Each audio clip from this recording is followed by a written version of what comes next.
I'm Stephanie Donaldson, and over the course of the next 4 lectures, I'm going to be helping you to get to grips with being an organic gardener.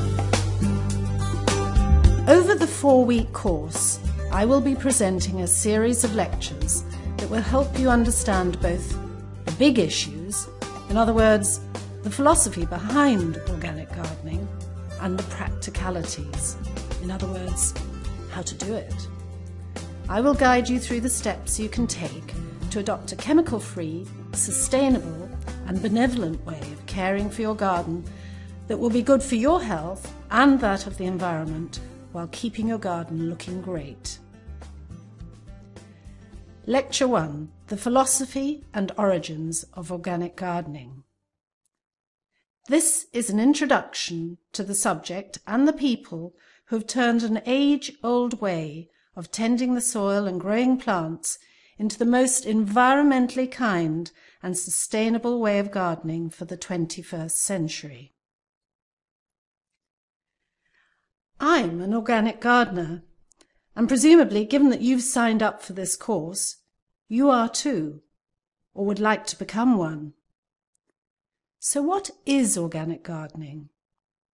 At its simplest, it is cultivating the soil and growing plants without the use of chemical fertilizers, pesticides, or fungicides. Organic gardeners believe that the key to successful growing is to create a healthy soil. It is a safe and sustainable method of gardening that ensures that the soil is passed on from generation to generation in good heart.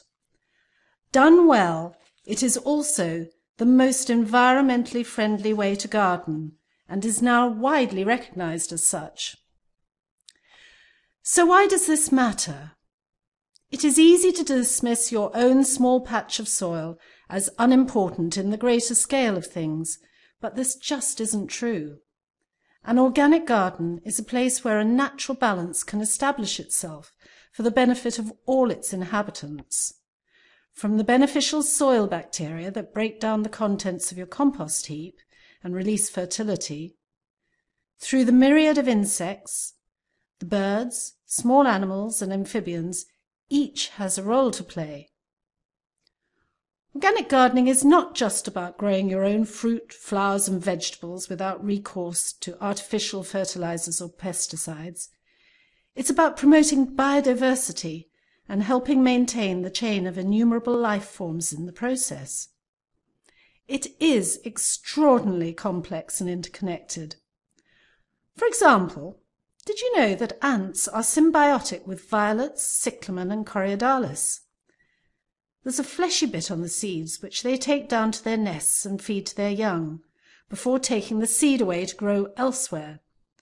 So before dismissing anything as a nuisance or irrelevant, we should be aware that everything has a role in the organic garden, even those we would rather be without. When I began organic gardening, we were widely regarded as eccentrics who wanted to turn back the clocks and return to a bucolic 19th century way of gardening. I don't suppose the fact that many of us, myself included, were hippies living an alternative lifestyle helped. But we had all read Rachel Carson's book Silent Spring, and we were frightened by her description of the damage being caused by the widespread use of pesticides. Although she was writing about American agriculture in the 1960s, it was clear to us that what she revealed had far wider implications. It seems extraordinary now that at the time she wrote her book, the chemical DDT was in everyday use in domestic homes and gardens, as well as in agriculture. It was perceived as so safe that it was advertised with a catchy jingle, DDT, good for you and good for me. In sourcing this image for my lecture, I was horrified to find another one for DDT-impregnated wallpaper for use in children's bedrooms.